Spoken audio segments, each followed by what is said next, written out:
Kan saya Fitria Siswi Utami, bisa dipanggil Fitri. Tadi kan Baru datang nih di Leeds, masuk minggu kedua ya, hari ke-10 lebih tepatnya, berada di Leeds. Saya PhD student di School of Healthcare.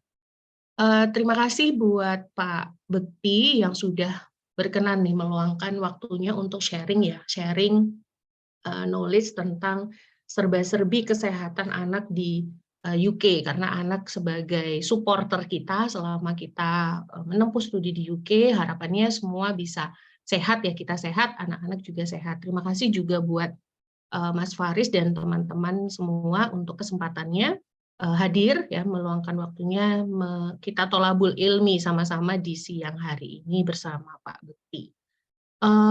Barangkali semua sudah kenal Pak Bekti ya? Saya bacakan sedikit, izin Pak Bekti ya, CV-nya. Pak Bekti nama lengkapnya adalah Rahmat Sarwo Bekti. Beliau lahir di Banyuwangi tahun 1981. Status menikah dengan 4 orang anak. Wah, luar biasa Pak.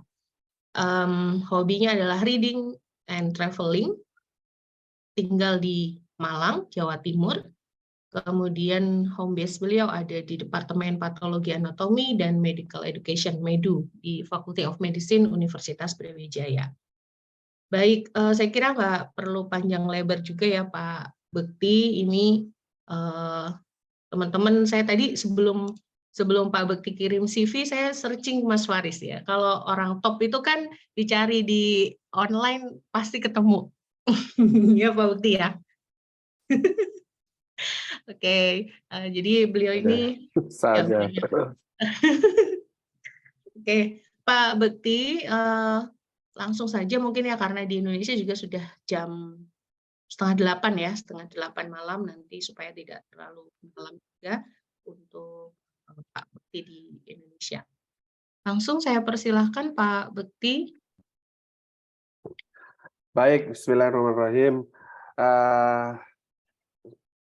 Ikhwah Fiddin, azani Allah, saudara-saudara yang saya cintai karena Allah. Assalamualaikum warahmatullahi wabarakatuh. Waalaikumsalam. Alhamdulillah, puji syukur kita aturkan kehadirat Allah Subhanahu wa Ta'ala, karena hari ini kita ditakdirkan untuk bertemu dalam niatan yang mudah-mudahan ini dicatat sebagai amal soleh bagi kita semuanya.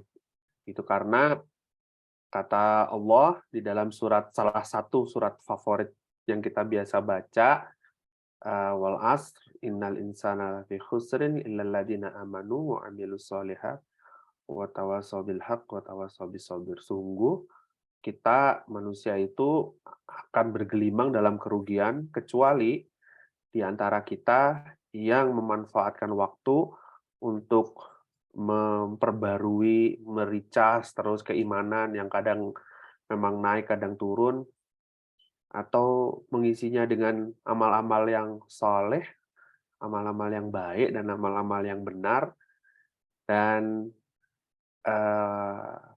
atau diisi dengan saling memberikan sharing begitu ya, sharing dalam kebaikan, nasihat, wa tawassaw bil haqq, dalam kebenaran, wa tawassaw bis sabr, dan saling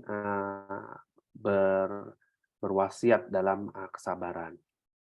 Salawat serta salam semoga senantiasa tercurahkan atas junjungan kita Nabi Muhammad SAW beserta para keluarganya, para pengikutnya, para sahabatnya, para tabi'in, dan kita semuanya, siapapun yang mengikuti jejak Rasulullah SAW nanti hingga akhir zaman. Mudah-mudahan dengan itu nanti menjadi penolong bagi kita di telaganya Rasulullah SAW. Mengharapkan kita selalu komitmen, istiqomah, mengikuti petunjuk, mengikuti teladan Rasulullah SAW. Amin. Nah, ikhwah sekalian, saya tidak karena topiknya yang diminta di request ini terkait dengan apa namanya, bagaimana ya kita tetap menjaga amanah gitu, menjaga amanah kita sebagai orang tua ketika anak-anak kita sakit gitu di negeri orang, terutama di UK. Jadi yang saya sampaikan ini ya yang saya tahu begitu berdasarkan ya baca dan terutama pengalaman ya saat kami studi 4 tahun yang lalu, sejak 4 tahun yang lalu sampai terakhir Agustus 2021 ya. Agustus 2021. Iya, Agustus 2021 kemudian anak-anak kembali lagi ke Indonesia. Saya ada sedikit yang saya coba ini, saya mohon izin share screen ya, Mbak Fitri ya. Iya, Pak.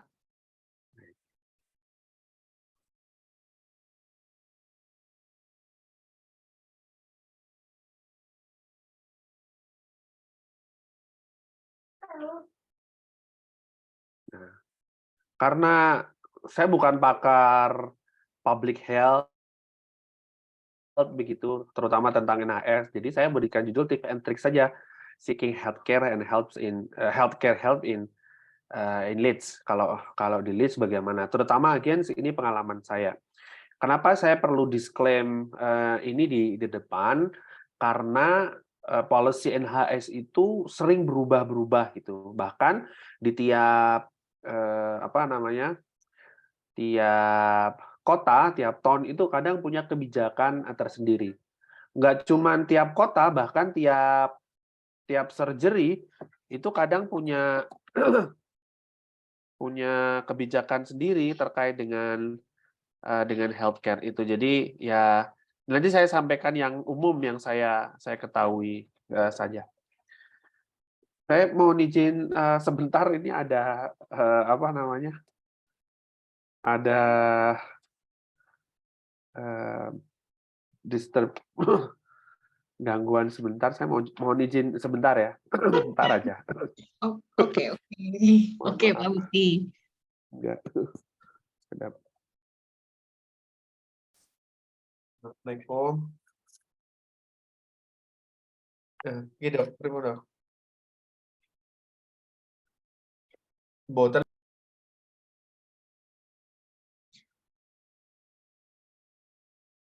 Oke, sambil nunggu mungkin Mas dan Mbak semua ini ya udah punya list pertanyaan barangkali kira-kira nanti apa yang akan didiskusikan atau ditanyakan dengan Pak Bukti.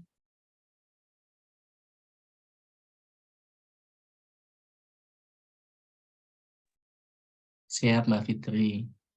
Ya, Mas Afton nih barangkali ya baru datang juga sama Mas saya ini pasti pertanyaannya banyak nih.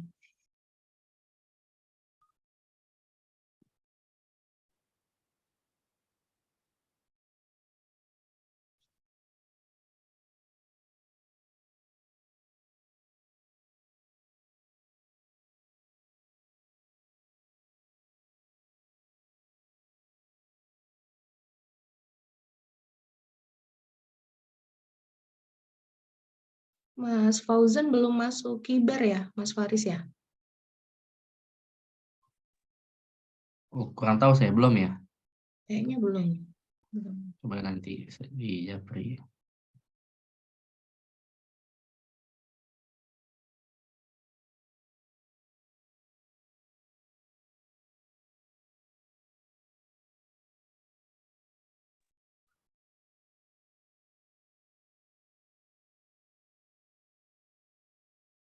Mohon maaf banget ya.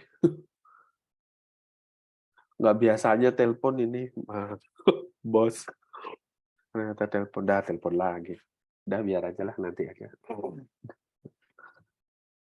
Baik, jadi saya mencoba menyampaikan 3 hal ini, background information terkait NHS, terus medical services, kemudian emergency dan urgent services for adult and kids. Again, ini yang saya tahu. Nanti kita mungkin banyak diskusi aja. Baik. Jadi ikhwah sekalian, sampai saat ini UK itu masih menjadi ya top 10 lah, bukan top. Kalau yang di sebelah kiri itu data WHO tahun 2000, WHO belum mengadakan mengadakan eksplorasi lagi dengan kriteria evaluasi healthcare, sistem pelayanan kesehatan, terus kemudian meranking sedunia. Nah, UK itu ada di tingkat 18. Jadi most advanced countries in medicine. Tapi tahun 2000, jadi 22 tahun yang lalu. Ada beberapa lembaga-lembaga independen yang kemudian juga mengadakan survei dengan memperbarui kriteria evaluasi. Dan UK beberapa ranking-rankingan itu memasukkan UK itu menjadi 10, 15 besar dari sistem kesehatan. Nah, salah satunya ini yang dilakukan tahun 2019 kalau saya tidak salah, itu dia masuk tingkat ke-10 dilihat dari Healthcare Index.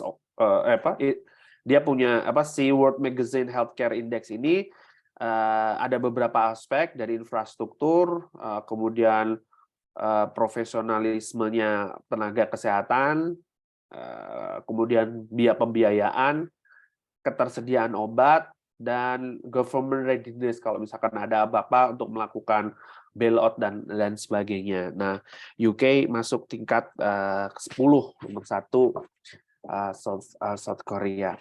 Nah, saya pengen mungkin ya menjadi catatan kita bahwa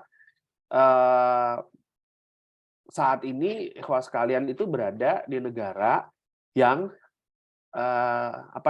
treatment paling advance dari kesehatan itu ada gitu.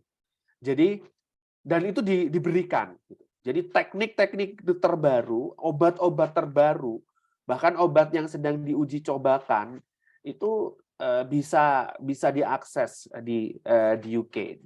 Beda banget dengan negara kita tercinta Indonesia itu yang gap-nya mungkin bisa 10 tahunan gitu, karena obat baru itu biasanya masuk Indonesia kan harus melalui proses tertentu. Begitu juga dengan teknologi dan teknik-teknik penata laksanaan.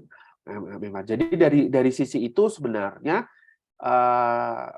kita ya perlu menenangkan hati gitu ya. Jadi selama di situ insya Allah kalau misalnya qadarullah kita tidak menginginkan terjadi, tapi kalau seandainya Allah sudah menakdirkan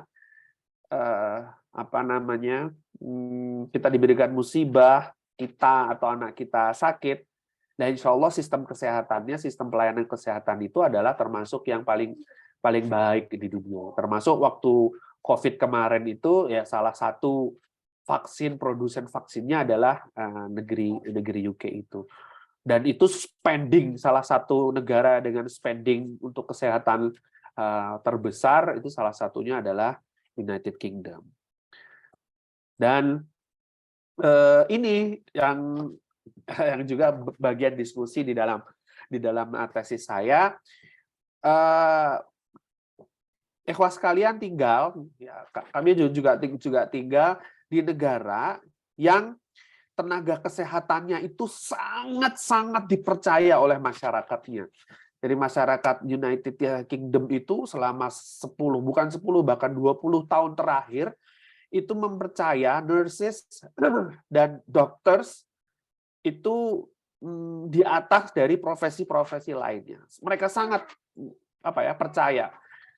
Dan bahkan di ini trust to tell the truth. Jadi apa yang disampaikan oleh nurse sampai dokter itu diyakini kebenaran begitu. Jadi kalau ada advice-nya itu ya sudah manut mereka advice. Ya tentu saja manut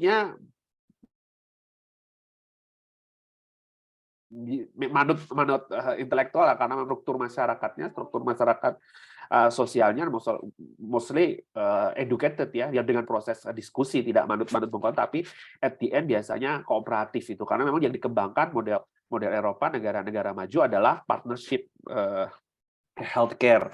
Jadi kalau misalkan ada di textbook bahwasanya harus individual healthcare, nah itu yang dilakukan ini tidak mungkin kalau misalkan saya ngajar ke mahasiswa harus selalu keep in mind sebagian mahasiswa, sebagian masyarakat kita, sebagian pasien di Indonesia itu ada yang masih senang diberikan guide gitu. Jadi dipilihkan yang terbaik. Kalau dengan praktek layanan kedokteran modern itu kan diberikan option.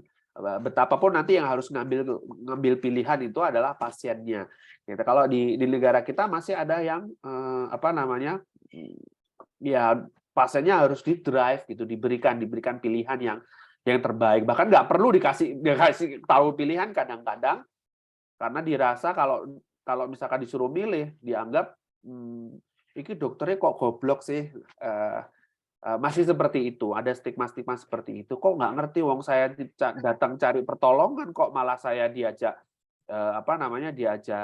diskusi, saya ditanya begitu. Itu masih beberapa dijumpai ya, mungkin nggak di kota-kota besar, di kota-kota kecil. Jadi yang kedua, disclaimer terkait dengan background untuk NHS ini, sistem pelayanan kesehatan itu dihuni oleh dokter, perawat, tenaga kesehatan yang mendapatkan kepercayaan yang sangat tinggi oleh masyarakat. Jadi kalau di sepak bola itu as a religion juga gitu, nah ini another religion jadi masyarakat UK gitu, yaitu kecintaannya terhadap NHS dan tenaga kesehatannya dibela mati-matian.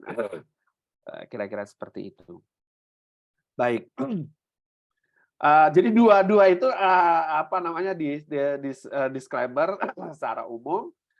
Nah, kemudian sistem kesehatan yang dijalankan oleh NHS sebenarnya juga sama di Indonesia. Ada yang universal health coverage, yang artinya sistem pelayanan kesehatan yang kita menjadi bagian darinya karena kita ikut serta memberikan pembiayaan gitu. Tetapi sebenarnya di UK juga berlaku yang disebut dengan out of pocket. Jadi sistem sistem pelayanan yang on demand gitu. Jadi nggak ngikutin sistem pelayanan yang ada, tetapi kita bisa request atau yang biasa kita kenal kalau di Indonesia layanan swasta begitu ya. Itu sebenarnya ada. Tetapi tingkat servisnya nggak banyak karena memang tidak sebenarnya yang private itu tidak bisa terlalu berkompetisi ya, jadi memberikan layanan-layanan yang memang gara-gara antrian di NHS gitu sehingga nggak sabar akhirnya layanan private. Tapi biasanya kalau mereka stuck gitu karena layanan private itu jejaringnya nggak begitu sekuat NHS dari sisi risk dan sebagainya, biasanya tetap terus nanti kalau ada yang very complicated health problem mesti dirujuk juga akhirnya ke NHS karena profesor-profesor atau ahli-ahli kesehatan itu mangkalnya gitu ada di NHS Trust gitu di institusi pelayanan kesehatan yang disupport oleh NHS.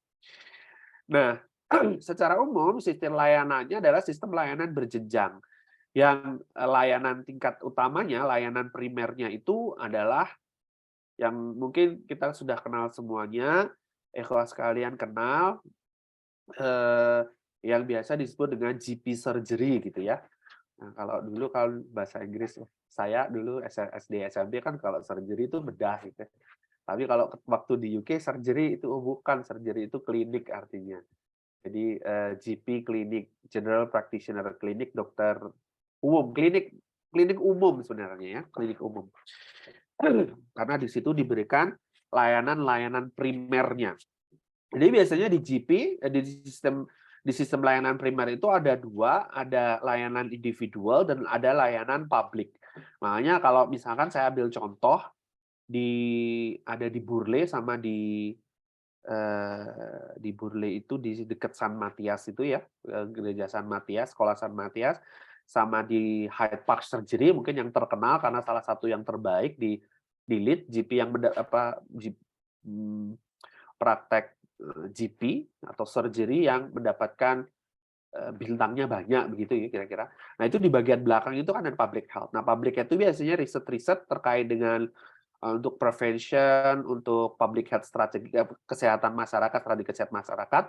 Sedangkan di depan itu untuk layanan individual, layanan perorangan. Begitu. Nah layanan perorangan ini menjadi penjaga apa ya namanya safeguarded. Jadi sebagai guardian. Jadi guardiannya jadi NHS itu adalah GP-nya. Jadi yang membuat NHS itu salah satunya konon katanya survive itu adalah kemampuan GP untuk mengawal, untuk melakukan screening, mana-mana yang memang benar bisa di take care di GP, mana-mana yang memang membutuhkan kesehatan pelayanan rujukan. Begitu. Nah, GP di Indonesia, GP di UK, di Leeds itu secara umum di UK, di England itu berbeda dengan GP di Indonesia. Bedanya apa? Kalau GP di UK itu spesialis. Jadi spesialis GP gitu. Jadi setelah dia bachelor, MBBS gitu, dia sekolah lagi untuk menjadi GP 2 tahun. Jadi setelah foundation 2 tahun, kemudian sekolah lagi 2 tahun untuk menjadi spesialis general practitioner. Gitu. Kalau di Indonesia kan lulus undergraduate, lulus sarjana kedokteran, terus dokter, nah sudah bisa langsung praktek secara internship. Setelah internship 1 tahun, terus bisa praktek mandiri, praktek dokter umum. Nah kalau di UK nggak bisa, praktek dokter umumnya itu spesialis. Karena ini salah satunya adalah untuk di training bagaimana sistem layanan primernya di UK itu bisa melakukan fungsinya untuk menjadi guardian dari sistem NHS. Nah ini saya pikir penting untuk menjadi catatan bagi kita sekalian karena burden dari GP itu adalah untuk efisiensi. Gitu. Jadi menjaga efisiensi. Kenapa kok begitu? Karena spending healthcare di UK itu gede banget gitu. Mungkin perbandingan aja kalau melahirkan normal di Indonesia itu kan kalau ke bidan itu kan paling sekarang rate-nya 350 sampai 600.000. Nah, kalau di UK untuk yang normal, persalinan normal itu 2.000 sampai 3.000 pound sterling. 2.000-3.000 pound sterling. Itu ditolong oleh bidan, sama-sama ditolong oleh bidan. Kalau misalkan sampai SC itu bisa 6.000 sampai 9.000 pound sterling. Nah, itu cost yang harus dikeluarkan. Jadi benar-benar menjadi penjaga betul gitu. Nah, sehingga yang diperkuat untuk menjadi teman dari GP ya kalau di UK itu adalah aspek-aspek public prevention, health prevention dan health education. Makanya di situs-situs NHS itu situsnya GP surgery itu selalu kuat, selalu banyak aspek pengetahuan pasien education tentang penyakit. Penyakit apa yang lagi outbreak itu pasti di situ ada informasinya. Atau apa saja kalau misalkan kita mau cari kalau misalkan ada masalah itu bisa ditemukan secara umum bisa ditemukan di situ atau di situsnya NHS secara keseluruhan khusus untuk patient education. Jadi memang membuat karena budayanya budaya reading ya, bukan sudah termasuk negara atau bangsa yang budaya masyarakatnya budaya reading bukan budaya telling begitu. Nah, sehingga kalau ada apa-apa ya cari gitu. Reading dulu di situ. Oh, kalau sudah begitu dilakukan di rumah. Nah, sehingga kadang-kadang kita culture shock gitu kalau misalkan sakit gitu, kadang merasa sakit gitu. Kontak ke GP sama GP-nya nggak diapa-apakan atau cukup bisa diselesaikan lewat telepon saja gitu. Entah itu telepon suara atau telepon video call kalau misalnya coba nyalakan videonya karena pasca COVID saya melihat beberapa di surgery itu masih jalan ini untuk ternyata itu menjadi salah satu praktek baik untuk meningkatkan efisiensinya gitu. Jadi konsultasi via via video begitu. Gitu.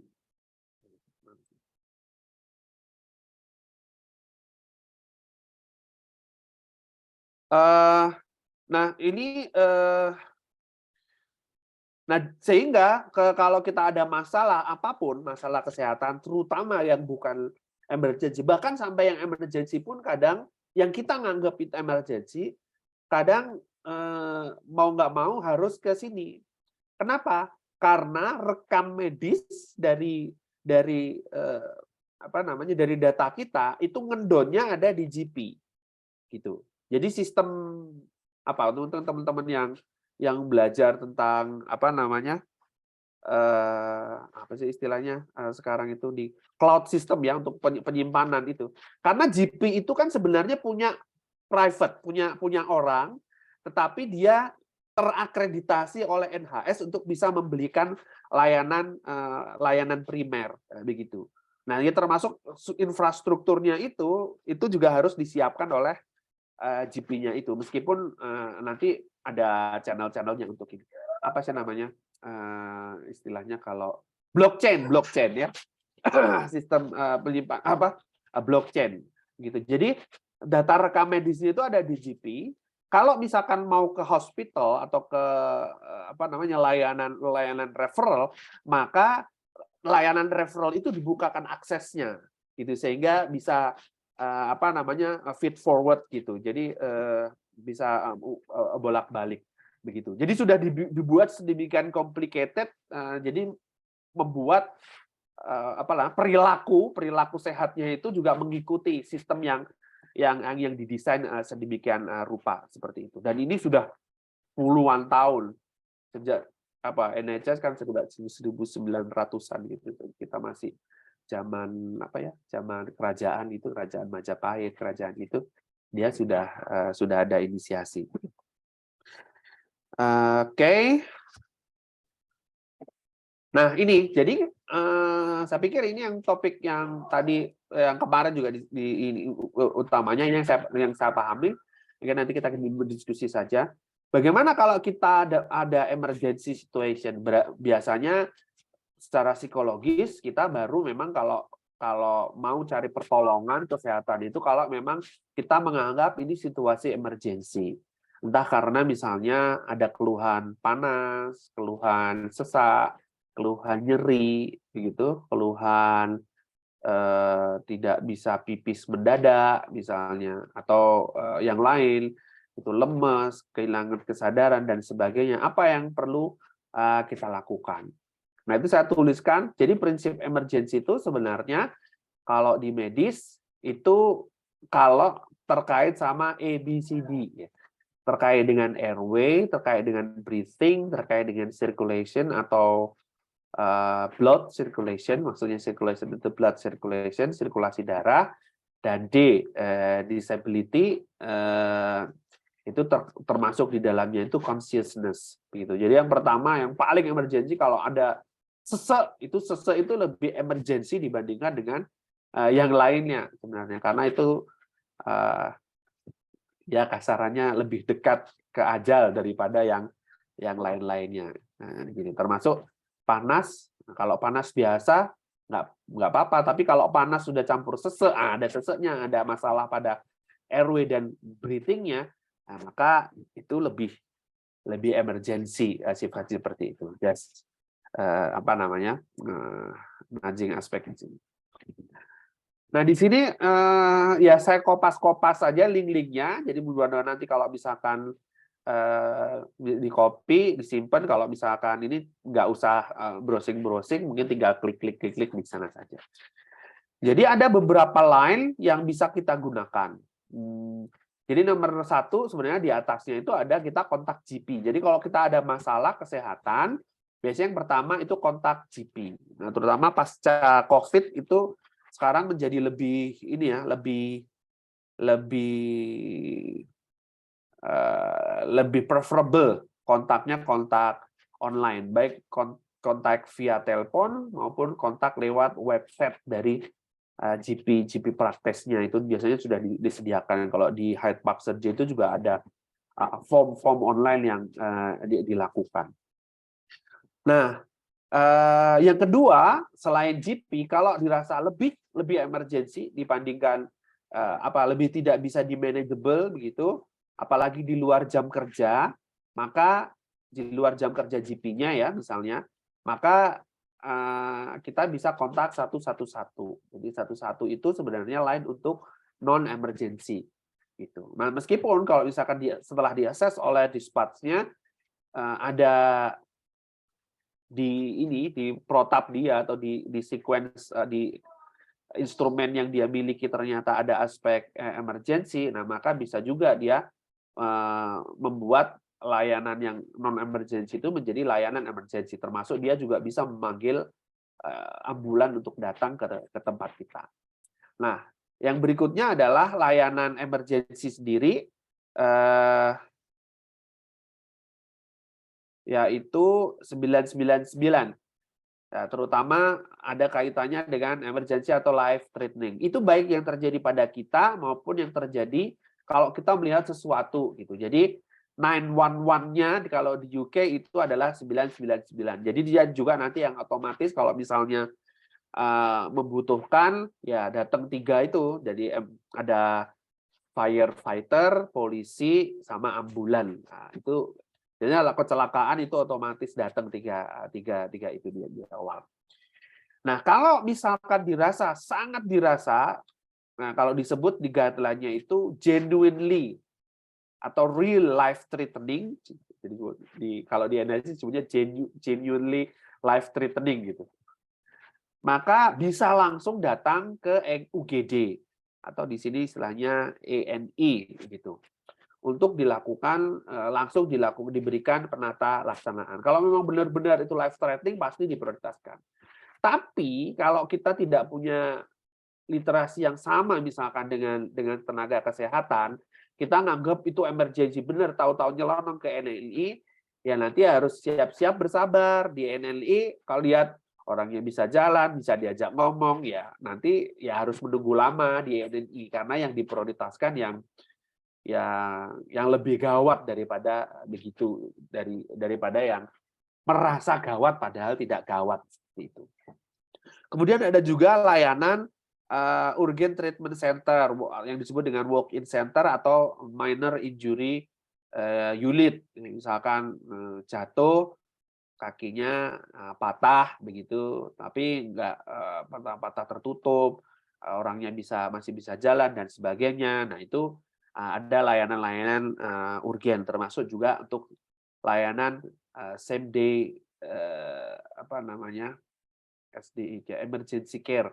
Jadi emergency tapi bisa sehari pulang. Termasuk misalkan kalau yang sering itu kalau di Indonesia sudah bisa juga usus buntu. Jadi kalau nyeri usus buntu itu bisa itu one day care. Dioperasi, setelah itu boleh pulang, bisa kentut malamnya, besoknya bisa pulang karena cepat sekali sekarang operasi, apalagi kalau misalkan dengan minimal invasif bisa cepat. Atau operasi-operasi yang lain, misalkan operasi ambil tumor superficial gitu, nggak emergency sih sebenarnya, tapi ada dia layanan satu hari. Nah, ini yang 111 tadi saya jelaskan. Jadi bisa dilakukan secara ya by phone begitu, atau ada di layanan satu-satunya di NHS itu punya website untuk layanan 111, kita ngisi di situ, login dengan menggunakan akun NHS kita gitu. Nah, sebenarnya ini ada tulisan you can ask for a translator if you need one, tapi ya nggak perlu dianggap serius gitu, karena ini translator untuk orang yang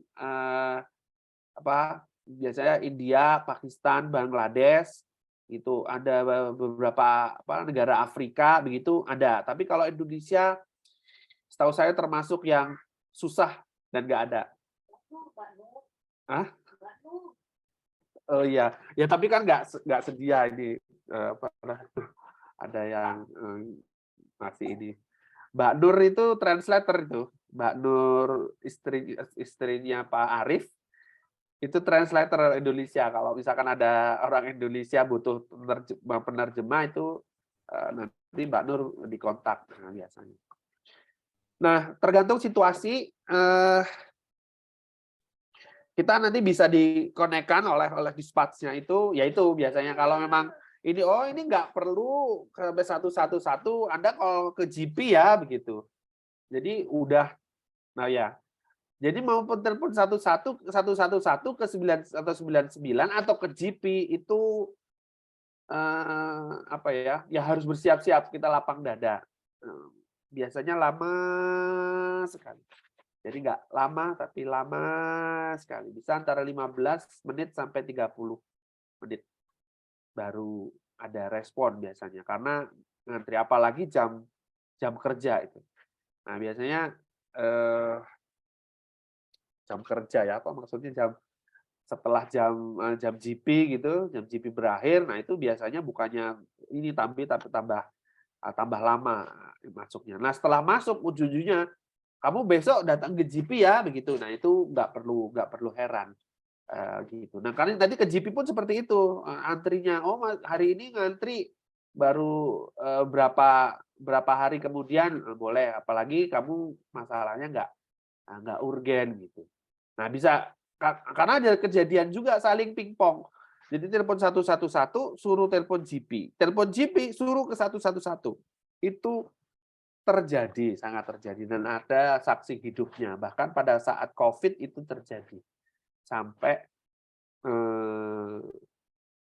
suaminya akhirnya terakhir pass away itu salah satunya karena ada critical incident itu. Ya mungkin tidak bisa digeneralisasi, tapi it happens. Nah, dari satu-satu itu bisa juga langsung dirujuk, langsung ke emergency nanti, entah bisa nyuruh. Saya pernah itu ditawarkan, kamu bisa sendiri nggak cari taksi atau cari ini sendiri nggak berangkat ke emergency? Oh iyalah bisa, oke kalau bisa kamu berangkat sendiri. Atau juga kalau misalkan nggak bisa berangkat sendiri, ya kalau gitu nanti kita akan datangkan penjemput. Nah penjemput itu nggak selalu ambulan, gitu. Jadi bisa mobil-mobil lain. Jadi kalau nanti di Leeds itu kan ada mobil-mobil yang plat NHS gitu, tapi itu kok bukan ambulan ya. Nah itu karena memang bentuk variasi layanan dari 111. Nah, bisa jadi langsung home care, jadi dokternya datang langsung menyelesaikan masalah, atau nurse-nya datang, para medis datang langsung menyelesaikan di rumah, nggak perlu dirujuk, itu bisa. Kemudian berikutnya layanan 999. Nah ini by normatifnya kita menelpon ini kalau ada ini tambahan beberapa tahun terakhir, medical or mental health emergency. Nah, meskipun mentalnya nggak terlalu muncul di sini karena ini tambahan, sebelumnya cuma medical saja, ini mental health-nya muncul. This is when someone is seriously ill or injured and their lives at risk.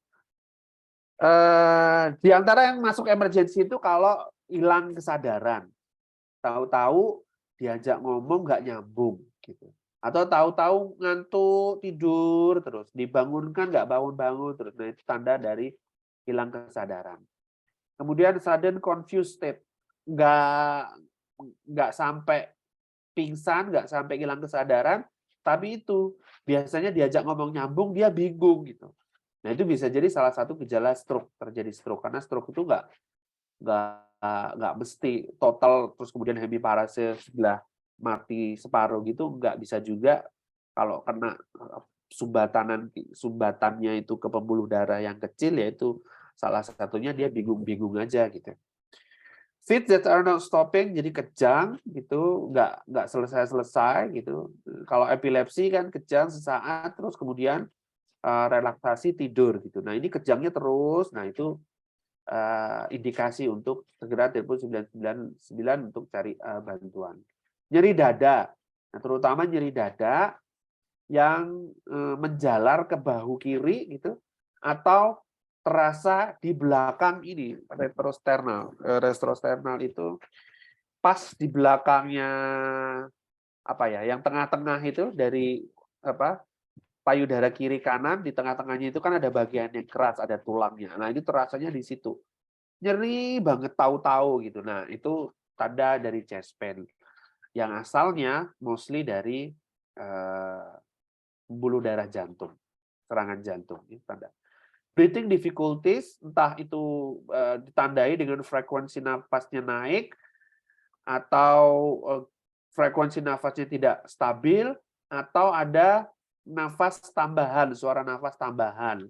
Jadi wheezing. Nah, itu indikasi boleh panggil 999 nanti apapun yang terjadi akan diselesaikan. Nanti harus ngamar atau enggak, kita ada indikasi untuk telepon 999.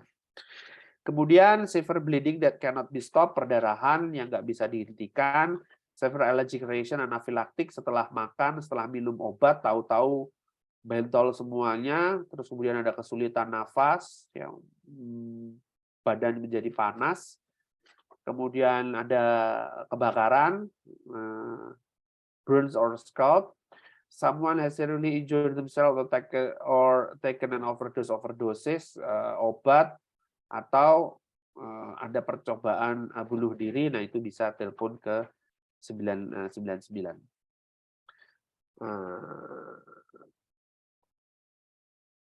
Kayak itu di paling bawah itu saya kopas juga. Also call 999 if you think someone has had. Jadi bukan cuma kita, tapi kalau kita melihat gitu kita bisa lapor ke 999 untuk segera diberikan pertolongan.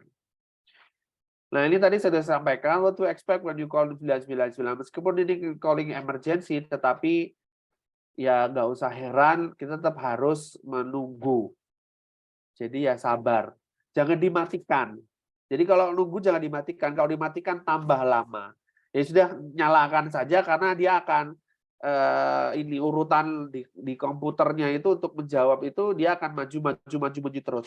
Kalau dimatikan nanti mundur gitu ke waiting list di belakangnya gitu. Jadi biar aja nyala terus gitu. Saya pernah itu sampai 45 menit baru diangkat gitu.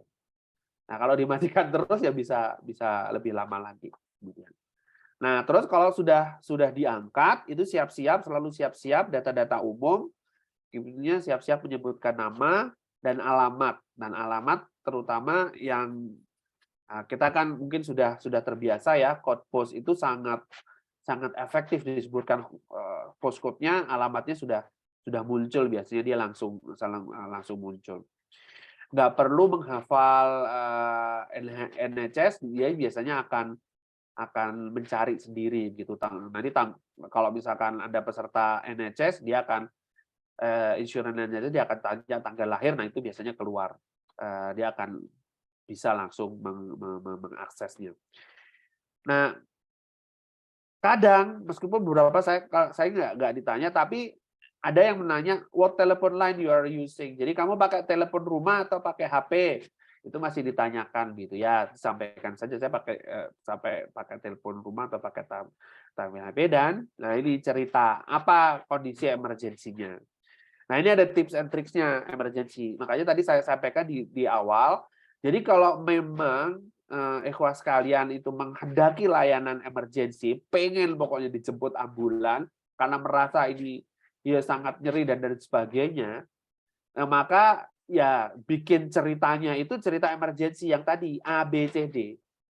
Itu syukur-syukur punya ini di rumah punya nggak ada salahnya beli itu kan berapa pon ya, 10 pon ada 8 pon. Saturasi, apalagi kalau misalkan gangguan napas karena COVID itu biasa ditanya itu menjadi bagian. Dulu akhirnya pas anak saya sakit sebelum ada COVID, karena saya punya saturasi itu, nah dia datang sebelumnya ruwet gitu, akhirnya ini saya ukur saturasinya di bawah 90 terus. Saya sudah ukur 2 kali. Gitu. Coba sekarang kamu ukur lagi, benar di bawah ini. Akhirnya datang gitu. Layanan ambulan, dan memang akhirnya dibawa ke ke rumah sakit, meskipun di rumah sakit juga cuma dikasih oksigen doang. Gitu. Apa namanya, nggak ada obat yang dimasukkan lagi. Ya, nggak ada. Cuman oksigen toh. Tapi ya alhamdulillah getting better lah waktu itu. Nah, ini yang terakhir ini yang penting. Jadi ya disampaikan memang kondisinya emergency dan sampaikan dengan mantap, jangan ragu-ragu. Kalau ragu-ragu pasti nanti dia akan cari cara, cari ini untuk ini. Jadi kalau memang ini biar datang sekalian, biar dilihat gitu. Jangan kita disuruh ini lagi gitu, di bulat lagi. Nah ini ya, respon 99 itu bisa switch to call 111 atau call your GP because your problem is unlikely an emergency case. Bisa begitu akhirnya, atau ya ini respon units that could be dispatched.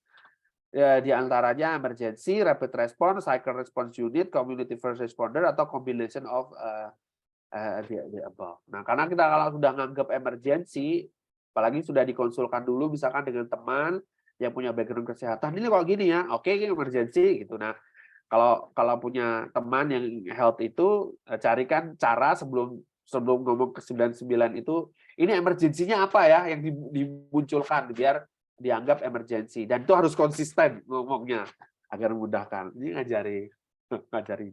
Ya kadang perlu seperti itu, agar pokoknya dilihat dulu. Kalau misalkan nanti dia sudah diskresinya, oh enggak, ini enggak perlu gitu, at least kita sudah mendapatkan kepastian respon dari tenaga kesehatan. Nah, kapan kita pergi sendiri gitu ya? Kalau orang Jawa bilang ngacelak pergi ke UGD gitu. Nah, kalau ini saya tulis genuine life threatening emergency gitu. Sama seperti yang tadi di awal yang 99, tapi benar-benar gitu. Yang ada indikasi ngancam, misalkan severe bleeding, itu wajahnya pucat, gitu. Orangnya sudah linglung. Nah, itu ya sudah langsung bawakan saja, nggak perlu telepon 99 gitu. Nah, loss of consciousness begitu, tahu-tahu hilang kesadaran begitu, nggak ada apa-apa, atau nggak bisa dibangunkan, nah itu tetap bisa langsung dibawa. Nah, ini saya ada beberapa kejadian, contohnya misalnya ibu yang mau melahirkan. Nah, kalau di Indonesia kan nanti bisa jadi punya pengalaman. Kalau di Indonesia pokok pecah ketuban kan sudah berangkat sendiri kan ke rumah sakit. Kalau di yang mungkin ada jaringan di Hermina atau rumah sakit besar apalah di situ, untuk bubuk-bubuk cantik di rumah sakit dulu sambil menunggu kontraksinya adekuat ini. Nah, kalau di UK, di Leeds itu nggak bisa gitu. Jadi baru boleh ke tempat bersalin kalau sudah kontraksinya itu adekuat gitu. Bukaannya sudah 8 atau 9 gitu, hampir lengkap, baru boleh jalan. Sesakit apapun. Nah, itu pernah ada teman dulu yang ya itu sama kan, anak ketiga gitu. Ya, menganggap seperti di Indonesia, datang ke emergency, belum apa-apa, pulang lagi. Jadi disuruh pulang. Meskipun kan sudah kontraksi, udah sakit kan. Itu jadi nggak sama, suruh pulang lagi sampai 2 kali.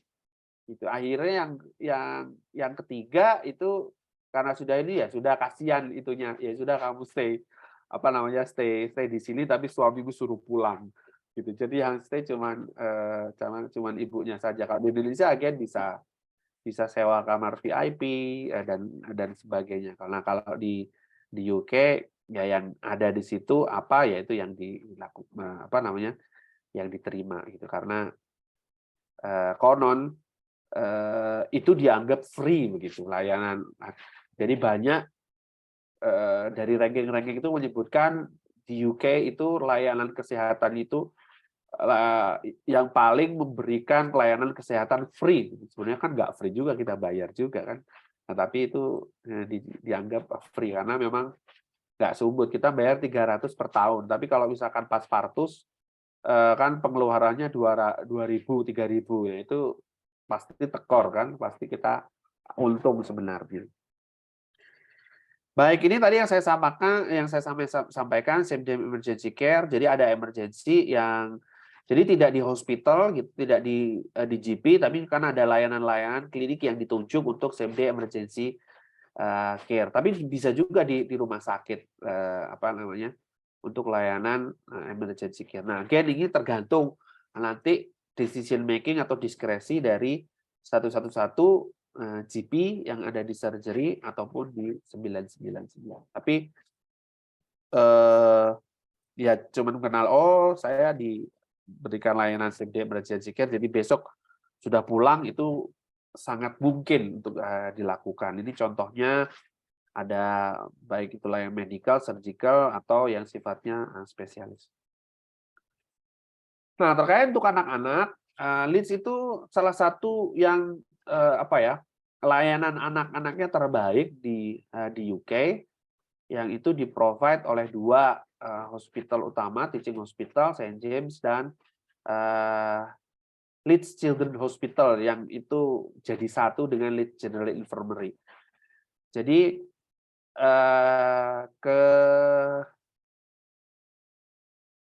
ke-8 link ini adalah network-nya dari Leeds Teaching Hospital, atau kalau di Indonesia sekarang lagi ngetren academic health system-nya gitu. Jadi layanan kesehatan regional gitu yang terintegrasi dengan sistem pendidikannya. Nah, seperti di Amerika, Eropa secara umum nggak usah. Nah, kalau di situ di teaching hospital itu tempat layanan terbaik gitu. Kalau di Indonesia kan kita masih punya persepsi, jangan ke rumah sakit itu pendidikan, jangan ke Hasan Sadikin kalau yang di Bandung, di Malang jangan ke RSSA, kenapa?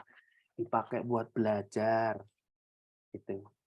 Nah, kalau di sini sebaliknya, orang jangan di situ, kenapa? Nggak ada supervisornya, nggak ada profesornya gitu. Jadi kebalikannya kalau di UK, di US gitu. Karena justru di teaching hospital itu layanannya benar-benar memiliki akuntabilitas yang tinggi gitu. Jadi nggak semata-mata ada peserta didik, tapi justru peserta didik itu benar-benar di supervisi gitu. Dia harus betul-betul apa ya, memberikan layanan yang sesuai dengan standar gitu. Kalau nggak bisa, ya nanti supervisornya yang harus mengerjakan. Ini sudah didesain sedemikian rupa, teaching-nya itu terintegrasi dengan pelayanan. Ini terakhir, nah untuk children emergency itu adanya yang di LGI ya, yang ada di Children Hospital di St. James itu nggak punya untuk yang di bawah 16 tahun. Jadi semua di bawah 16 tahun itu untuk layanan emergency itu adanya di yang paling dekat di Leeds Children Hospital yang di belakangnya apa itu loh, di sebelahnya lapangan futsal di apa namanya di situ Leeds Children Hospital. Jadi kalau memang tadi ada gangguan ABCD itu untuk anak-anak, panasnya tinggi tidak menurun, diberikan paracetamol disertai dengan nafasnya tersengal-sengal gitu, ya sudah langsung datang saja ke emergency begitu. Nanti akan apa namanya di take care. Tapi kalau masih panas pertama gitu belum diapa-apakan, datang ke emergency, nggak usah ngamuk, nggak usah ini kalau misalkan waiting list atau disuruh pulang gitu. Ini hari pertama ini ya kamu pulang dulu gitu ya, karena memang begitu yang dilakukan. Bukan dia tidak care, bukan tidak apa ya, karena memang juga untuk mendidik kadang-kadang kita memang perlu apa ya, change behavior gitu, health behavior untuk bisa apa namanya survive. Sebenarnya itu self limiting gitu. Nggak perlu obat, nggak perlu, cukup istirahat, cukup diberikan apa namanya, paracetamol. Dan di UK juga nggak usah heran kalau yang misalkan di Indonesia terbiasa tanya misalkan ke saudara atau kenalan kita, ini sakit dibelikan apa ya? Nah, nanti kamu beli apotek, beli ini. Ke apotek bisa dapat. Kalau di UK itu unlikely to happen. Jadi harus prescribe-nya harus di GP. Jadi kalau memang pengen obat-obat yang apa namanya, yang memang serius begitu, ya harus ke GP dulu untuk mendapatkan resep. Dia nggak bisa terjemahan bebas. Saya beli apa namanya, ya obat kayak sudah kayak kacang goreng di sini kan, beli antibiotik misalkan, saya sudah tahu itu sakitnya apa, antibiotik tetap aja dia nggak ngasih gitu. Saya dokter loh dulu di Indonesia. Iya di Indonesia. Kalau di sini kamu bukan dokter. Tapi tolong dong, ini saya tahu ini obatnya ini. Kamu lihat deh, diganti obatnya ini. Iya, bukannya saya nggak bisa keluarkan karena saya kata farmasisnya, saya ini dimonitor gitu. Saya punya akuntabilitas gitu. Saya harus menjaga kelangsungan ini. Ya kamu ke GP aja kalau kamu memang ini, kamu ke GP untuk konsultasi, kamu kasih obat gitu. Saya nggak bisa ngasih obat itu kalau tidak ada resep dari GP. Itu mungkin menjadi pencetus untuk diskusi kita. Saya akan senang sekali untuk sharing hal-hal yang mungkin saya punya, mungkin teman-teman ada yang juga punya pengalaman sharing. Saya pikir itu jauh lebih baik. Kita partisipatori gitu ya, research partisipatori untuk mendapatkan pengetahuan-pengetahuan baru, mendapatkan pemahaman baru, knowledge baru, dan sikap-sikap baru. Mungkin itu yang dapat saya sampaikan di kesempatan yang berbahagia kali ini. Mudah-mudahan bermanfaat. Kurang lebihnya saya mohon maaf. Assalamualaikum warahmatullahi wabarakatuh. Waalaikumsalam warahmatullahi wabarakatuh. Terima kasih Pak Bekti sharing pengalamannya tentang ini, bagaimana kita mengakses layanan kesehatan di UK khususnya di Leeds. Selanjutnya kita buka diskusi tanya jawab, barangkali dari Mas dan Mbak semua ada yang mau ditanyakan atau mau didiskusikan, tambahan sharing mungkin ada pengalaman yang agak sedikit beda barangkali yang sudah pernah dialami. Mas Ruhul, silakan Mas Ruhul. Ya, terima kasih kesempatannya. Saya ini lagi santai nih. Assalamualaikum, Pak Bekti. Waalaikumsalam warahmatullahi Pak Ustadz. Masya Allah, masih ingat ya. Sedikit sharing sambil mau nanya juga sebenarnya. Memang betul ya, saya pernah 1 seminggu nyampe UK itu sakit langsung. Sakitnya asam urat. Jadi memang nggak bisa kemana-mana. Lalu saya hubungin 111 itu. Dan memang panjang pertanyaannya. Jadi tanya. Setelah itu masih disuruh tunggu dokter ya. Nanti ditelepon lagi. Dan nunggunya itu lama. Saya kira nunggunya setengah jam. Ternyata nunggunya sampai berjam-jam baru ditelepon lagi sama dokternya. Gitu. Jadi harus standby gitu ya. Ya alhamdulillah di hari yang sama itu dapat resep. Resepnya harus ditebus di farmasi terdekat ya. Dia tanya alamat, lalu di poin ke tempat yang terdekat gitu. Berapa sekarang Mas? 8 pound masih atau lo naik? Apanya tuh? Bayar berapa obatnya? Obatnya waktu itu 7 pound. Saya Colchicine dikasihnya. Tapi lumayan banyak isinya, 100 butir. Jadi itu cukup setahun lah kayaknya.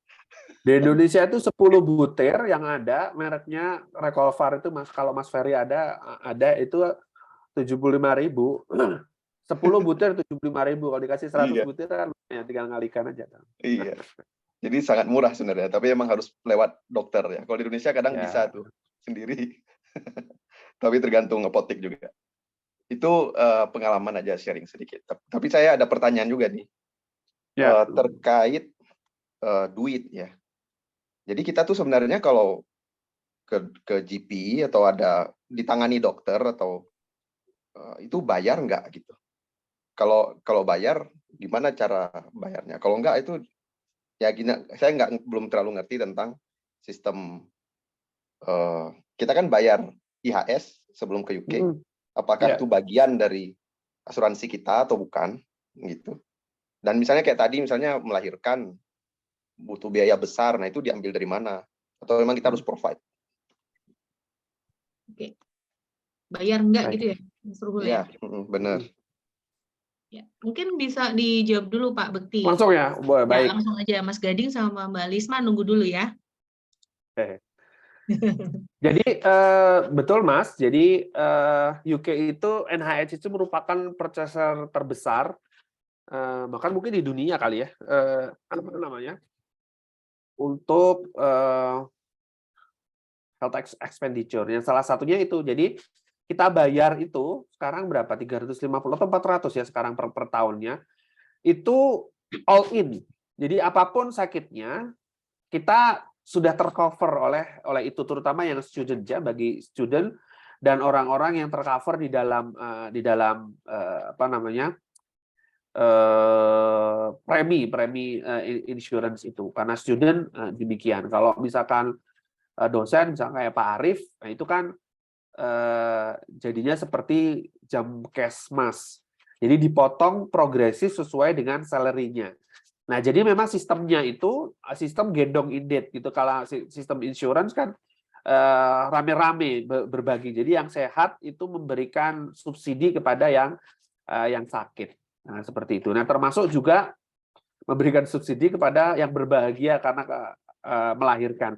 Jadi untuk melahirkan kalau normal tidak ada komplikasi itu biasanya ya free gitu.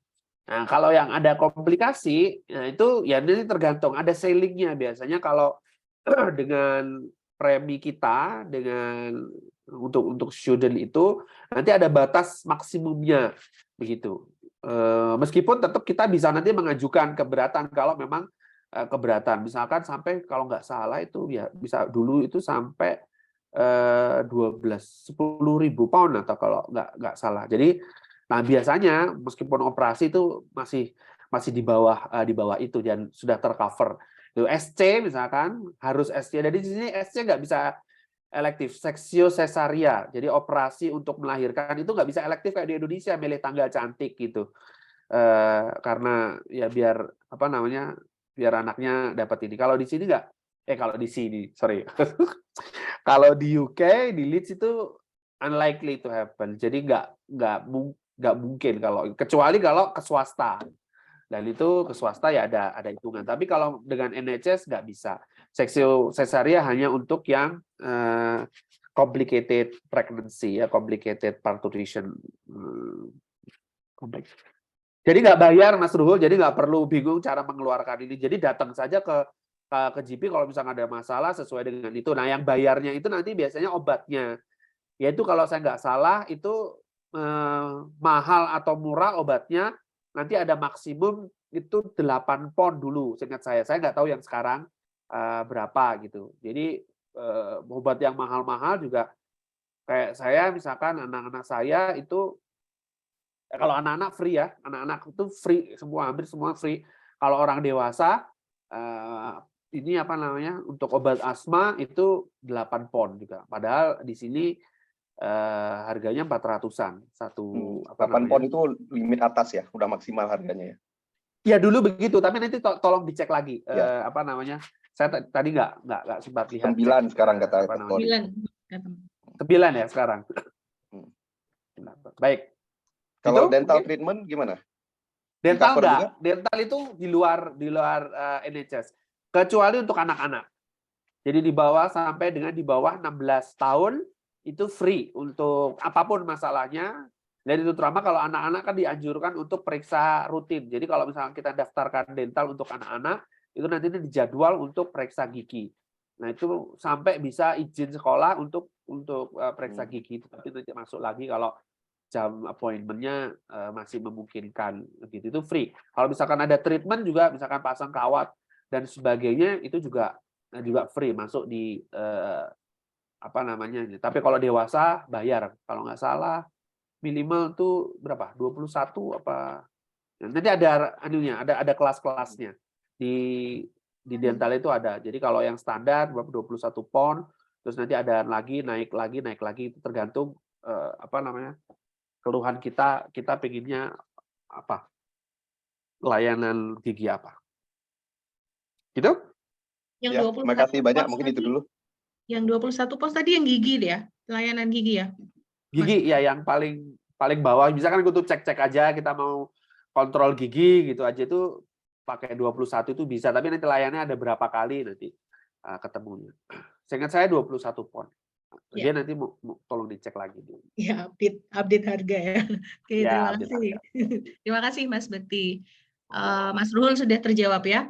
Selanjutnya Mas Gading. Silakan Mas Gading. Assalamualaikum. Oh, Ini Gading. iya, cuman kita mendengarkan bersama kok. Jadi pakai akun aja. Assalamualaikum warahmatullahi wabarakatuh. Ini sebenarnya kami tinggal di Manchester. Jadi dapat link aja. Jadi makanya jadi ikutan join punyanya Leeds nih. Sekedar sharing aja. Jadi sama mau tanya juga sih sebenarnya. Kami itu juga baru datang. Baru suami memulai PhD itu intake September ini, dan waktu itu qadarullah 10 hari di sini itu anak kami usia 7 bulan waktu itu diare. Nah, diarenya itu yang membuat saya khawatir itu ada darahnya. Waktu itu posisi karena masih baru 10 hari, kesalahan awal juga tuh kita belum daftar GP. Karena posisi masih belum settle di rumah ya, jadi kita masih di Airbnb, jadi kita belum sempat daftar GP. Nah, kita tuh bingung nih, ini kita bisa nggak ya mau konsul gimana gitu, karena kondisi BAB yang ada darahnya nih kita belum pernah menjumpai waktu di Indonesia gitu, di anak saya ya. Terus long story short, akhirnya saya itu telepon 111. Nah, kalau yang tadi ini, saya bilang, saya baru di sini gitu. Mungkin kalau Inggrisnya kurang dipahami, mohon ini ya, ini mohon pengertiannya gitu kan. Terus dia nawarin interpreter. Akhirnya saya di-link-kan sama interpreter bahasa Indonesia. Akhirnya kita ngobrol bertiga gitu. Walaupun sebenarnya saya juga paham pertanyaannya seperti apa, cuman ketika membicarakan kondisi medis itu mungkin juga lebih enak dalam bahasa Indonesia gitu kali ya. Terus jadi saya dibantu dengan interpreter. Sebenarnya kondisi umum anak saya itu kondisinya baik. Cuman yang mengkhawatirkan ya hanya BAB darahnya ini nih kenapa gitu. Akhirnya saya itu hampir mau dikirim ambulans, tapi saya kayak baru mikir kayak ngapain dikirim ambulans, KU-nya masih bagus kok gitu. Akhirnya saya bilang, udah saya mau berangkat aja nih ke rumah sakit gitu. Tapi si yang orang satu-satunya itu benar-benar memastikan kamu mau ke rumah sakit mana nih gitu. Yang terdekat dari tempatmu ini, pastikan berangkat ya gitu. Jadi benar-benar dicecer kalau ini tuh kondisi sebenarnya emergensi menurut si asesmennya itu. Asesornya itu tuh ini kondisi emergensi, kamu harus berangkat gitu. Akhirnya kami berangkat ke, kalau di sini ada rumah sakit besarnya Manchester Royal Infirmary itu di bagian Children Department juga. Terus yang membuat sebenarnya saya agak nyesek ya, kondisinya itu kalau di Indonesia itu kalau kita udah di IGD itu kayaknya penanganannya agak cepet ya. Ternyata kalau di sini itu lumayan lama. Jadi saya nunggu sejam terus dipanggil tuh. Wah, saya sudah senang. Ternyata itu baru untuk triase awal sama nurse-nya. Tanya ya. Terus habis gitu nunggu 3 jam baru ketemu sama dokternya. Yang saya sebenarnya juga nggak yakin apakah itu sebenarnya dia dokter anak atau masih dokter yang internship gitu. Cuman ya sudahlah, saya sudah cukup lega. Cuman setelah itu dilakukan tes ini itu blood test sama urin juga. Itu sekitar jam 9 malam ya. jam 9 malam, itu bilangnya nunggunya hasilnya sejam. Ternyata kita nunggu sampai hasilnya jam 1 sih disuruh keluar dari IGD gitu. Kalau di Indonesia kan kita kalau di IGD kita stay di bed ya. Itu enggak, itu kita disuruh out. Itu luar biasa sih. Cuman karena nurse-nya tuh kasihan, kita kayak dikasih satu ruangan yang buat nunggu gitu. Nah, tapi setelah itu alhamdulillah kondisinya memang ternyata tidak ada yang mencurigakan ya. Alhamdulillah baik kondisinya. Tapi 1:30 malam itu kita disuruh pulang. Gitu. Tanpa obat apapun, hanya KIE saja. Berangkatnya itu jam 3 sore gitu. Ya jadi KIE artinya kalau diare harus ini. Untungnya sih alhamdulillah saya udah sanggup probiotik juga dari Indonesia. Gitu sih. Itu sedikit ya, bukan sedikit ya, lumayan banyak cerita saya itu tentang nyicipin healthcare di UK. Ternyata rada-rada kangen BPJS Indonesia sebenarnya. Gitu sih. Nah, kemudian sebenarnya saya mau tanya juga, ini kalau di UK itu sebenarnya ada posyandu nggak sih? Jadi kayak pemantauan tumbuh kembang anak, baik berat badan, tinggi, dan gitu-gitu, ada atau enggak sih? Nah, karena kemarin itu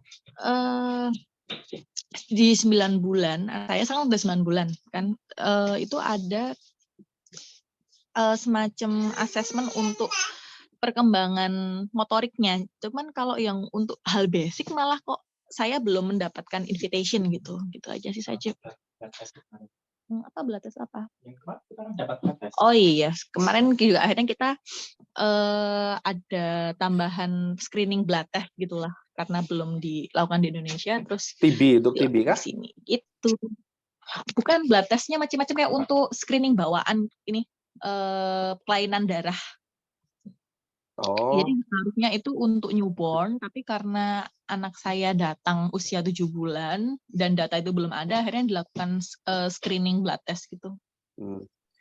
ya baik. Yang menarik Mbak Gading ini nakes ya. Saya dokter gigi, suami saya Suami istrinya Mas Gading ya. Iya.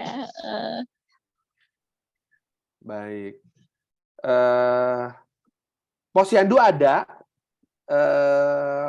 tapi dia biasanya ini atau model partisipatori gitu ya, sama kayak di Indonesia ya, model partisipatori. Nah itu biasanya cari infonya itu kalau nggak di bagian bidan, di surgery-nya itu di bidannya, atau di baliknya di public health-nya itu biasanya ada. Nanti hari-harinya ada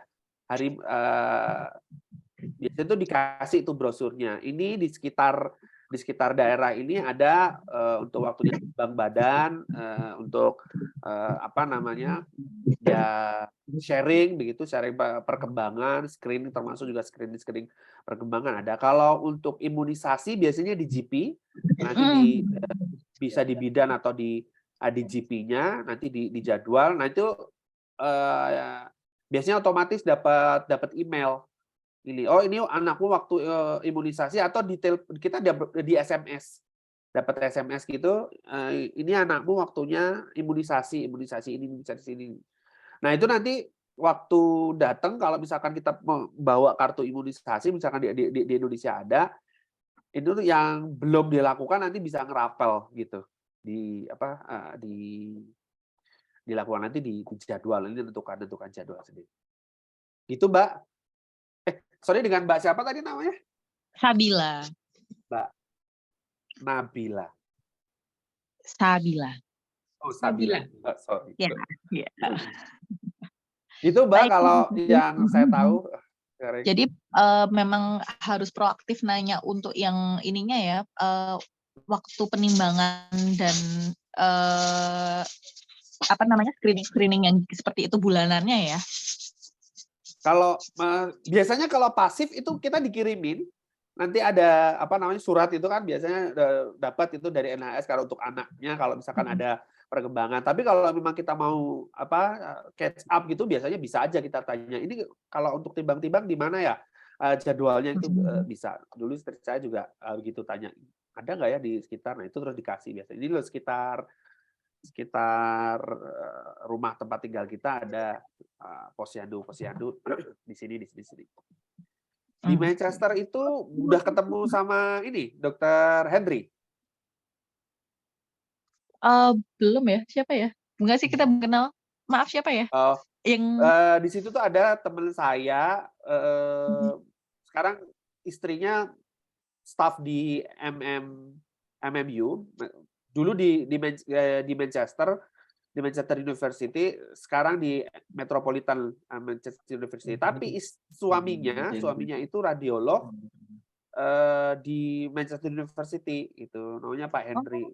Biasanya di Karisma ini kok apa namanya? Nah, coba ditanya-tanya nanti itu ketemu. Kalau enggak nanti bisa kontak saya kasih nomornya. boleh deh, boleh. Beliau Terima kasih banyak. radiolog, kerja juga di situ, kayaknya apply radiolog tahun ini di situ. Oke.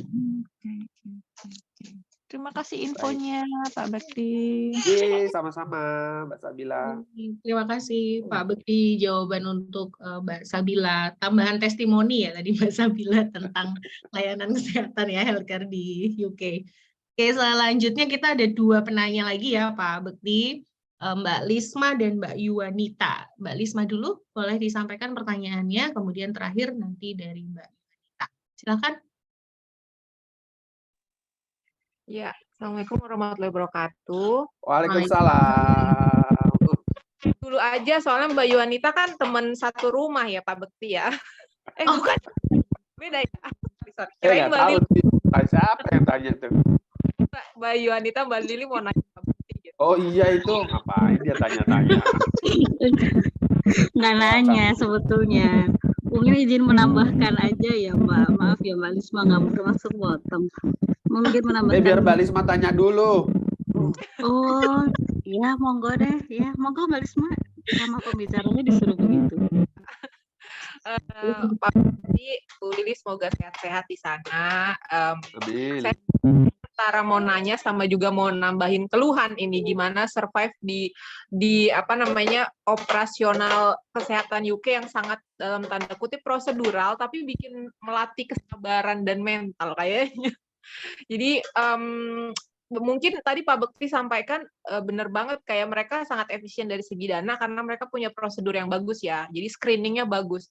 Tapi kita yang orang Indonesia nih Pak Bekti yang terbiasa kalau sakit minum obat gitu, dengan kondisi yang kayak gini, kayaknya kalau sakit tuh tersiksa banget gitu Pak. Kayak anak-anak sakit juga, ibaratnya untuk dapat appointment, untuk bisa ketemu GP itu takes time, kecuali memang kayaknya udah parah banget. Jadi mungkin salah satu tipsnya buat teman-teman agak-agak lebay kalau nelpon GP. Kalau kitanya standar banget nelponnya, iya anak saya demam, anak saya ini, dia kayak naruh kita posisi belakang gitu. Tapi kalau iya ini anak saya udah begini-begini gitu, dia kayak oke hari ini kayaknya bisa deh mungkin gitu ya. Cuman sekali lagi bener-bener Pak posisinya kayak antara dapat appointment sampai akhirnya bisa dapat obat itu kayaknya udah sembuh duluan gitu sampai bisa dapat obat gitu, pengalaman saya ya. Sampai amit-amit saya bilang udah deh aku nggak mau deh pakai uang asuransiku deh, biarin hilang yang penting nggak usah berobat, karena saking berobatnya itu benar-benar menguras emosi dan kesabaran gitu. Cuma sekali lagi saya juga minta saran gitu dari Pak Bekti untuk kita semua gimana mengatasi hal itu. Cuman tadi link-link dan nomor-nomor dari Pak Bekti tadi bermanfaat banget, karena saya pribadi udah setahun di sini pun nggak tahu ini bedanya 111-999 sama yang lain-lain itu apa, dan terima kasih banget udah dikasih tahu. Berikutnya pertanyaannya adalah terkait nyambung dengan Mbak Sabila tadi terkait monitoring tumbuh kembang anak dengan satu lagi gigi Pak. Jadi untuk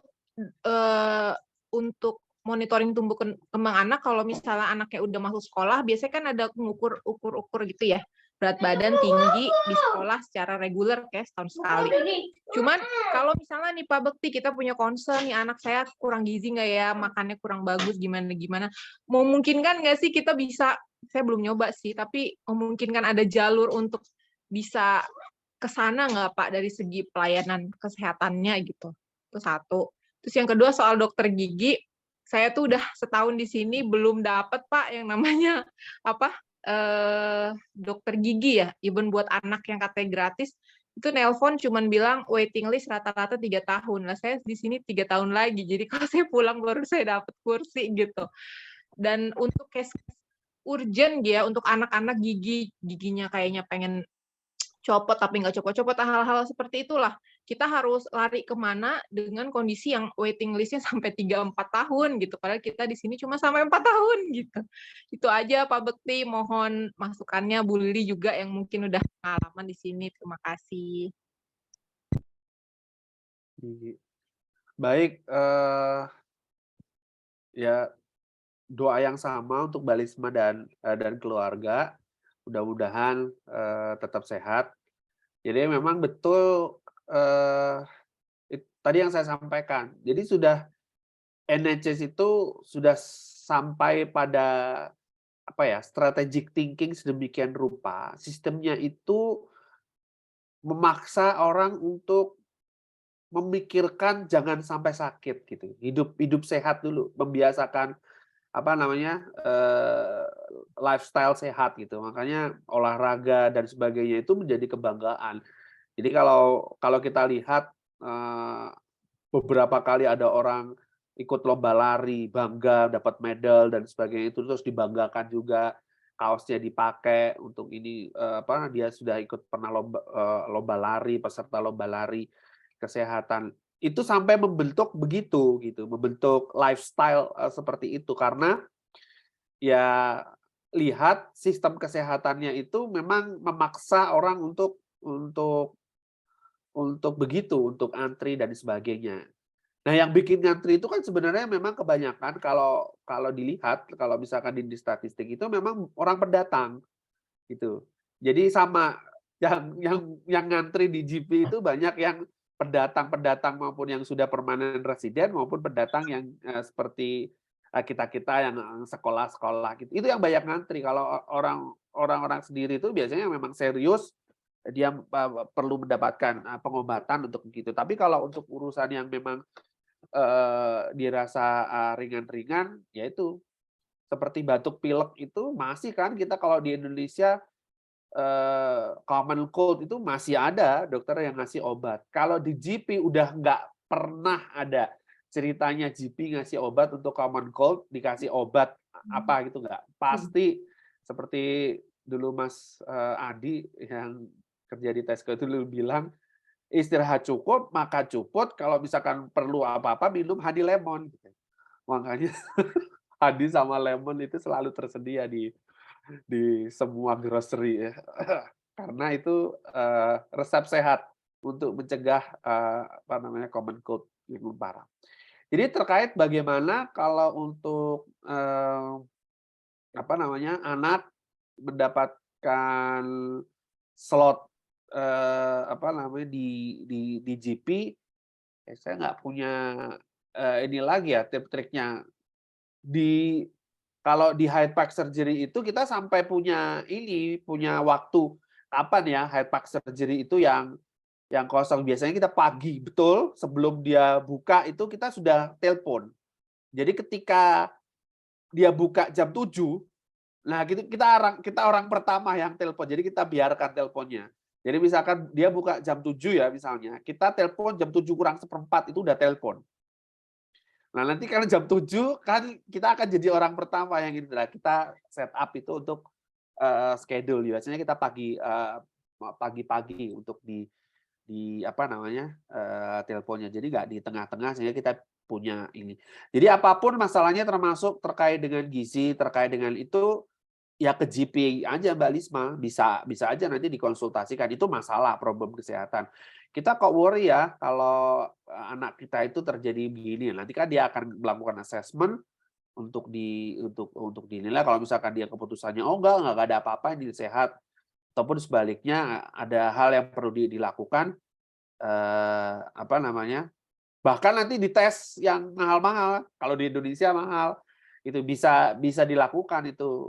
Atau nanti putranya Mbak putra-putranya Mbak Lisma akan diikutkan ke research gitu. Jadi ada riset-riset, jangan khawatir, di situ banyak sekali riset-riset yang kalau di Indonesia dianggap nggak perlu gitu, nggak masuk prioritasnya apa namanya STEM, dikti atau LP 2 gitu. Di situ Anda bisa nanti diikutkan. Ini ada riset begini kamu mau ikut atau ditelepon dan sebagainya.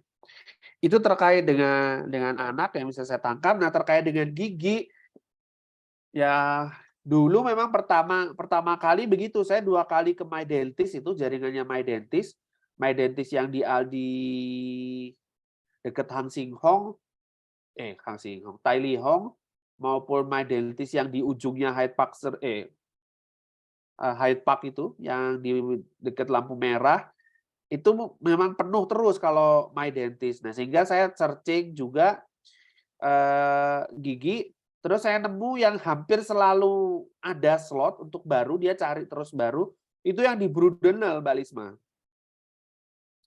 Di Brudenell Road itu biasanya dia selalu punya slot untuk anak-anak. Gitu ya, nggak apa-apa didaftarkan di situ meskipun agak lama, biasanya 2 bulan begitu untuk jadwal pertamanya. Tapi dapat kan untuk giginya untuk anak-anak. Dewasa juga biasanya dia kosong. Mudah-mudahan. Sudah pernah coba nggak yang di Brudenell Road? Saya cuma nelponin yang di list GP NHS itu loh Pak. Itu yang gigi. Iya. Nelponin di list itu. Saya lupa Brudenell itu ada nggak di situ yang apa? Biasanya ada statusnya, dia lagi ada buka atau udah nggak terima gitu, ada statusnya di web.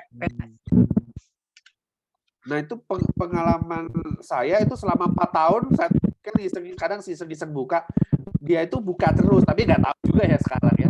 Tapi dicoba deh, pokoknya yang di Jalan Brudenell. Nah, itu untuk anak-anak dia biasanya selalu ada slot karena banyak yang student di situ, jadi studinya kan cepat pergi gitu. Nah, kalau My Dentist itu banyak yang permanen, orang yang citizen gitu, sehingga ya dia akan terus di situ kan. Nah, kalau yang dekat-dekat kampus itu ada yang memang customernya banyak kampus. Dicoba aja. Nah, itu saya nggak tahu, kecuali memang harus hunting begitu ya. Nggak punya cara ya, mungkin nanti yang lain kalau ada cara. Itu menjawab pertanyaan Mbak Lisma? Atau monggo ditambahkan Bu Yuanita? Ya, silakan tambahannya Bu Yuanita, Bu Lili. Yang di Brudenell tadi namanya apa ya Pak Bekti ya? Maaf. Ya, kalau urusan dentist dulu pendaftarannya yang mendaftarkan memang Pak Bekti hunting waktu itu. Jadi seingat saya, jadi mana yang kosong itu langsung beliau coba tanya, telepon sini, telepon sana. Jadi nggak cuma satu ini aja, nggak cuma satu tempat aja Mbak Lisma. Terus saya menambahkan yang tadi pertanyaan dari Mbak Sabila ya, sama Mbak Lisma tentang posyandu dan tumbuh kembang anak gitu. Betul, waktu itu kan saya pernah melahirkan di sana dan untuk pemantauan tumbuh kembang itu beda antara pre-COVID dan post-COVID gitu. Pada saat pre-COVID itu kebetulan saya GP-nya di Hyde Park Surgery, itu di belakangnya persis itu ada klinik yang memang dia untuk semacam public health-nya gitu, semacam posyandunya. Jadi kita bisa timbang di situ setiap bulan untuk anak-anak usia di bawah 1 tahun gitu. Jadi biasanya kalau sudah di atas 1 tahun nggak perlu kesini lagi, nggak apa-apa, dia bilang begitu. Yang itu ditimbang badannya, kemudian di sana tuh nggak semuanya diukur gitu, nggak kayak di sini ya. Kalau di Indonesia kan pada saat lahir pun panjang badan diukur kan. Kalau di sana enggak, cuma timbang badan aja gitu. Tapi tesnya yang lebih lengkap gitu. Sejak kehamilan itu sudah ada tes untuk deteksi kelainan genetik. Kemudian setelah melahirkan itu sebelum kita pulang bayinya udah dites apakah tuli atau tidak. Sama tadi yang Mbak Sabila menyusul itu tesnya diambil darahnya di ini kan ya, di telapak kaki ya. Betul. Untuk mengetes ya kelainan-kelainan genetik ya itu langsung pada saat setelah melahirkan. Kemudian seandainya ada ibu hamil yang kemungkinan akan melahirkan di sana, jangan lupa untuk vaksinasi BCG karena di sana tidak wajib. Sementara di Indonesia adalah daerah endemik BCG, jadi kita harus minta gitu, dan itu kan diberikannya 24 jam pertama setelah melahirkan. Ya terus tentang posyandu tadi, setelah COVID, waktu itu kita masih COVID ya, semua pelayanan berubah kan, jadi semuanya jadi online, lebih banyak online, telepon dulu kalau bisa, kayak misalnya pelayanan kulit itu kirim gambarnya, fotonya aja, janjian sama dokternya juga via telepon, video call gitu, ada linknya khusus seperti itu. Dan untuk pemantauan tumbuh kembang anak jadi tidak disarankan seperti itu karena membatasi pertemuan ya waktu itu. Jadi untuk pada saat anak saya yang lahir kedua kalinya di sana itu ya tidak ditimbang ini, kalau nggak pas waktunya vaksinasi gitu, tidak dianjurkan untuk ke sana. Jadi kan gitu ya, kalau di sini kan kalau pasien di Indonesia pasien COVID ya ke rumah sakit gitu kan, kalau di UK kan sebaliknya pada saat itu. Kalau Anda gejala COVID nggak boleh ke rumah sakit gitu, jadi langsung nggak boleh ke klinik, nggak boleh ke GP. Jadi langsung kalau misalnya memberat ya telepon 111 atau 999 seperti itu. Kemudian untuk prioritas ya, tadi seperti saya dengar dari Bapak Bekti sampaikan sebelum misalnya kita merasa anak kita itu gawat gitu ya, dan kita berharap segera mendapatkan penanganan, itu memang sebelum telepon itu sebaiknya dipikirkan dulu apa yang mau disampaikan, gitu. Jadi, dan saya punya beberapa pengalaman ya, di sana tuh saya udah 3 kali naik ambulan ya, karena anak saya asma gitu. Jadi beberapa kali memang butuh ke rumah sakit. Ada saat-saat di mana ya saya merasa sebetulnya anak ini memang perlu ke RS dan tapi waktu itu saya malas kalau dijemput dari rumah gitu loh, karena nggak terlalu parah ya. Jadi saya telepon GP pagi gitu. Ya awalnya saya merasa ini masih bisa ditunda, anak saya masih ya karena saya udah punya pengalaman ya dengan kakak-kakaknya yang asma juga, jadi insya Allah masih ya udah lebih tahu gitu loh, kapan benar-benar harus ke rumah sakit, kapan enggak gitu.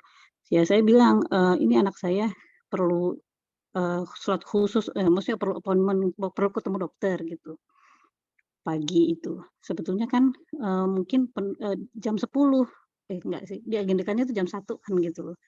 Tapi karena, ditanya sama dia, sama, resepsionisnya, eee, "Anakmu sekarang kondisinya gimana?" Saya bilang, "Sulit bernafas." Udah, dengan kata itu saja langsung dikasih, "Oh, kalau gitu kamu langsung ke sini aja," gitu. Jadi mereka juga punya prioritas, gitu. Nggak dilama-lamain kok kalau memang, anak kita itu memang atau mungkin kondisi kita sendiri ya untuk, emergency mereka ada resepsionisnya pun sudah di-training gitu, jadi mereka tahu triasenya gitu, kapan harus segera meskipun, mmm, slot dokternya tuh penuh, polinya gitu ya, surgery-nya penuh, mereka bisa, memprioritaskan kita. Sebaliknya kalau, tadi ada pertanyaan juga tentang, khawatir ya Mbak Lesma, khawatir anaknya stunting gitu, apakah ada jalan untuk kontrol gitu ya? Iya Mbak Lisma ya kalau nggak salah ya, pertanyaannya Iya. kurang lebih seperti itu ya? Gizi, kurang gizi atau tidak gitu ya tadi kalau nggak salah? Kira-kira untuk kontrol ya untuk status gizi. Kalau mereka terus terang kalau menurut saya itu tidak terlalu, aware ya, tidak terlalu peduli dengan apakah anak kita itu stunting atau enggak. Sekarang stunting itu isu yang hot di Indonesia gitu ya, tapi di sana enggak, gitu. Jadi saya, terus terang anak saya yang ketiga itu kan dia kan alerginya banyak ya, makanya saya bolak-balik ke rumah sakit juga karena asma dan alergi makanannya banyak. Saya waktu itu, dari GP memang sudah dikonsulkan ke, spesialis apa ya waktu itu ya, di spesialisnya itu kan ada 2 ya, kulit. Waktu itu karena manifestasinya duluan kulitnya gitu, jadi spesialis kulit. Terus saya bilang, "Anak saya ini apa enggak, kurang gizi ya Dok? Apa ada" enggak ngomong kurang gizi sih, "Anak saya ini apakah ada alergi makanan?" Gitu. Karena saya takutnya kalau di Indonesia di tempat saya itu, saya takutnya anak ini kurang gizi, intinya gitu ya. Tapi dokternya itu meyakinkan saya dulu gitu bahwa, "Loh, kamu itu, mungkin dia memang kecil karena kamu juga kecil." Nah, gitu loh. Jadi ada, apa ya, mungkin persuasi dulu gitu loh. Mungkin kamu tuh nggak usah dirujuk gitu loh. Sebetulnya ya kamu handle aja sendiri, di sini nggak apa-apa kok. Mungkin secara genetik memang kamu kecil gitu kan. Jadi, "Suamimu tingginya berapa?" Gitu, ditanyain gitu. Jadi, ya wajar kalau kamu kecil gitu kan. "Tapi saya khawatir Dok," gitu. Jadi saya, akhirnya dirujuk juga. Jadi dari anak saya tuh sempat ngalami dari dokter spesialis, dermatologi anak, terus dirujuk ke alergi anak, gitu. Dan itu konsekuensinya panjang, karena kalau alergi anak itu juga dia konsekuensinya saya dimonitor oleh nutrisionis juga, yang dia memang khusus khusus untuk alergi. Harus bikin, apa namanya, kayak jurnal diet, harus dilaporkan, semacam itu. Jadi, kalau memang benar-benar dirasa perlu, mereka akan mengkonsulkan ke subspesialisnya, gitu. Tapi ya siap dengan konsekuensinya kalau memang kira-kira ya nggak bisa begitu ya mungkin ya di-handle sendiri, gitu Mbak Lisma. Itu yang saya tambahkan. Sama, kalau tadi Mbak Lisma mohon doa untuk kesehatan yang saudara-saudara kita yang di sana, saya juga mohon izin mohon doa juga untuk kesehatan kami di sini. Hatur nuhun. Oke, terima kasih Bu Lili, Bu Yuanita ya tambahan sharing informasinya. Pak Bekti, ini ada satu pertanyaan lagi Pak Bekti dari Bu Trisna. Tadi sempat tanya untuk mental health ya, itu untuk aksesnya lewat GP juga atau ada khusus misalnya tadi kalau dental care kan beda ya alurnya. Ya, lewat GP juga, terus nanti GP ada ada tim atau layanan khusus, nanti ada apa namanya untuk screener, nanti misalkan termasuk juga untuk perlu CBT atau tidak, lebih baik lewat situ. Karena ada juga layanan CBT yang bayar ya, cognitive behavior therapy untuk ini yang swasta gitu, konselor banyak sekali gitu. Saya searching sempat mau ikut sertifikasi juga untuk melakukan CBT di sana. Itu lumayan banyak penyedia layanan provider-nya gitu. Tapi bisa kalau memang itu dirasa berpengaruh pada kesehatannya secara umum, dikonsultan ke GP, nanti GP yang akan, kalau GP-nya misalkan punya sertifikat, ada yang punya sertifikat yang akan disesuaikan di situ, kalau tidak akan merujuk ke layanan-layanan yang memang pas untuk kondisi mentalnya, tentu saja tergantung asesmennya, keadaan mental apa yang sedang dialami. Oke. Baik, terima kasih Pak Bekti, semua Bapak Ibu semua ya tadi yang sudah menambahkan sharing pengalamannya untuk kita semua. Insya Allah sangat bermanfaat Pak Bekti, menjadi amalan baik untuk Pak Bekti dan kita semua tentunya ya. Baik Pak Faris, sebelum kita menginjak barangkali ada sesi selanjutnya dari teman-teman PPI Greater Leeds, kalau ada informasi dan lain-lain, kita tutup dulu untuk sesi ini ya Pak Faris ya. Mas Faris. Oke. Baik, sekali lagi terima kasih untuk Pak Bekti sudah meluangkan waktu dan untuk sharing experience-nya untuk kita semua. Terima kasih. Sekali lagi mudah-mudahan kita semua dalam kondisi sehat ya selama kita berada di sini maupun Pak Bekti dan keluarga yang sudah pulang ke Indonesia.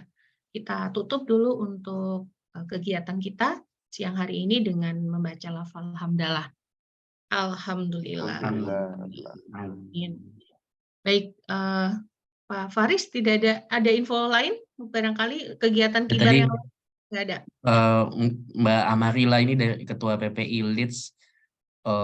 Ya ini, monggo Mbak Amarila mungkin ada yang ingin disampaikan. Ya. Terima kasih Mas Faris, Mbak Fitri, Pak Bekti. Assalamualaikum Mas dan Mbak. Saya Rila, mewakili PPI Greater Leeds. Kami mau mensosialisasikan sedikit sebetulnya bahwa tahun ini kami PPI kemudian bekerja sama juga dengan Kibar, dengan fellowship, dan juga mengapresiasi Mas dan Mbak yang sudah berkenan untuk bergabung juga di klinik kesehatan PP Greater Leeds. Salah satunya beberapa ada Mbak Rin dan juga Mbak Theodora. Semoga nantinya kami juga bisa mengundang lebih banyak lagi Mas dan Mbak yang mungkin di Indonesia-nya adalah dokter atau saat ini sedang studi kesehatan juga.